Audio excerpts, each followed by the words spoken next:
Well, hello everyone. Today we're getting our tourist on and we're up here at the Springs with about half of Hobart after a lot of rain going to the famous disappearing tarn. So I'll be showing you guys the way to go to get there, although it's pretty well documented at this point.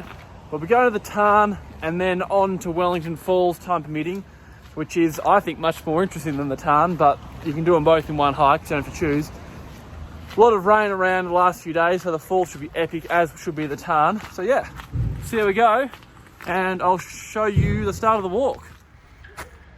So just across the road from the cafe and parking lot, there's this Trackhead 1 sign. Quite well signed to Wellington Falls. It says 7 hours return, but that's a gross overestimation because it's only 12 kilometres return. So it's more like 4 hours at an average pace, I would say. Oh, new signage. Disappearing tarn. Certainly not signed last time I came. But 3.8 kilometres. Very difficult is certainly overselling it. But yeah, it's mostly flat from here. A little rocky in places. But yeah, not particularly difficult walking. They're a bit grey today because of a bit of drizzle around, but you get some nice views down towards Kingston and Hobart in places along the walk. So at a junction here, 1.6 for disappearing tarn. Basically, it's been just over half an hour we've gone so far to the first 2.2 Ks, although it's sort of, you can see behind me, it's getting a bit more rocky. The next 1.6 Ks are a bit harder. But yeah, if you're like a quick hike or an hour each way, it's plenty to get there. And then yeah, it's about another hour further on to the falls. I might just concentrate on actually hiking because it's, yeah, very rocky underfoot. You can kind of understand why they have the very difficult marker on there, because if you come in like sand shoes and bad clothes, as people tend to when they see it on Instagram, you're probably going to be a bit underprepared. Well, after about an hour and 5 minutes, we successfully made it. Nice new sign here. Don't really know why you need a very difficult sign, as it's just over the corner here. Wellington Falls off that way, but here we are at the tarn.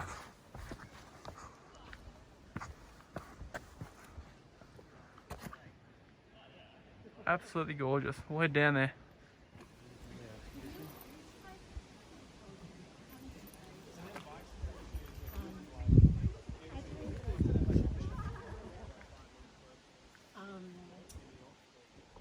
A little Miss Patisserie, a little miss.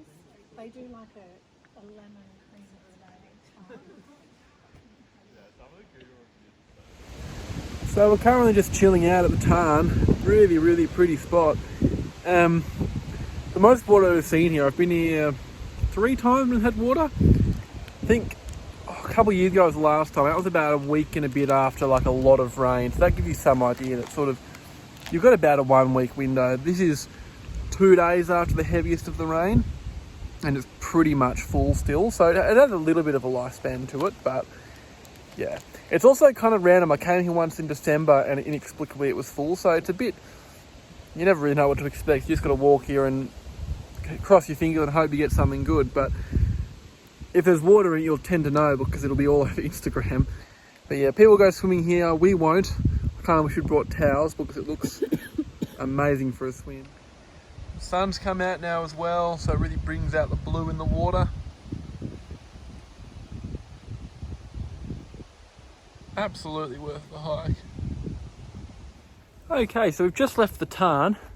So the sign reckoned it's 4.1 Ks back to the Springs, or 2.2 Ks onto Wellington Falls. So we're about 2/3 of the way there. It seems that really no one else has decided to continue on with us, which I always find quite funny because it's just like, that's the spot that Instagram has made famous, so everyone just stops there. But I think Wellington Falls is actually a far more interesting attraction. But I mean, I'll let you be the judge of that. Basically, we'll just go across the potato fields now, which is where we are here. A nice big rocky scree sort of section, and we'll be into the forest again.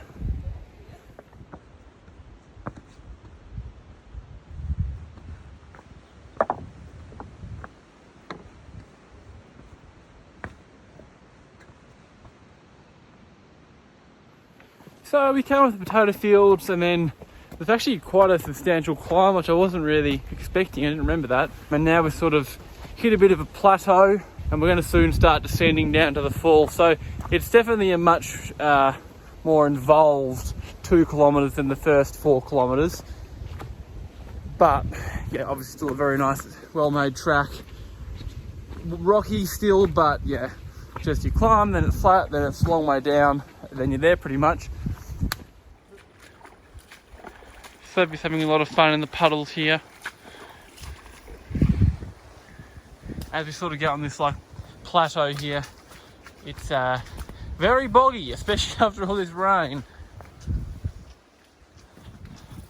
There's sort of stepping stones in some spots, and then sometimes there's mud that looks like stepping stones, and sometimes there's just mud.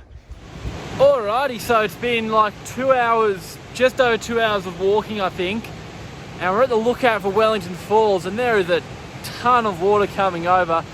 The view from the lookout's pretty average. I'll give you a look at it now.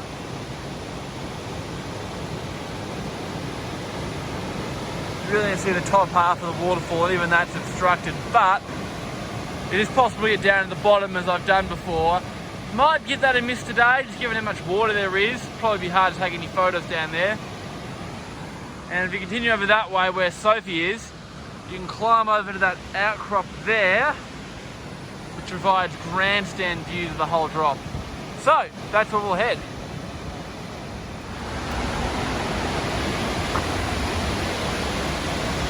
And here it is.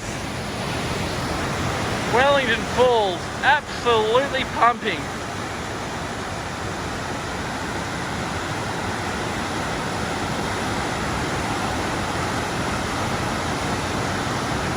Not quite at the top either, you can keep going.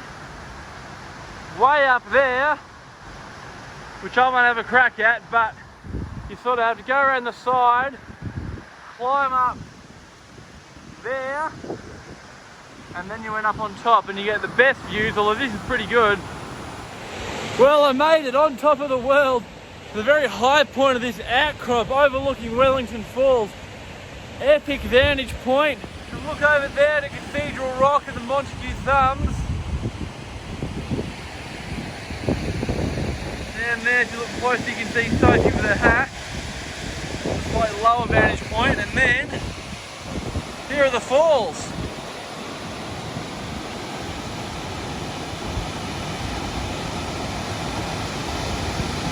Spectacular. Pan around a bit further. Continuation of the river downstream. Mount Montague. Awesome spot. Well, on the way back now, I've got these really nice views. The afternoon's definitely improved in terms of weather. Down to Kingston and around to Hobart. But may as well back up the video here because we've only got about a kilometre or so to go. It's taken us a while getting back just because it's slow going up and down hill and on the rocky ground as we get a bit more tired, but definitely a successful outing. Disappearing Tarn, while it's very, Insta famous and kind of done at this point, still definitely worth the visit after a lot of rain. It's an idyllic spot.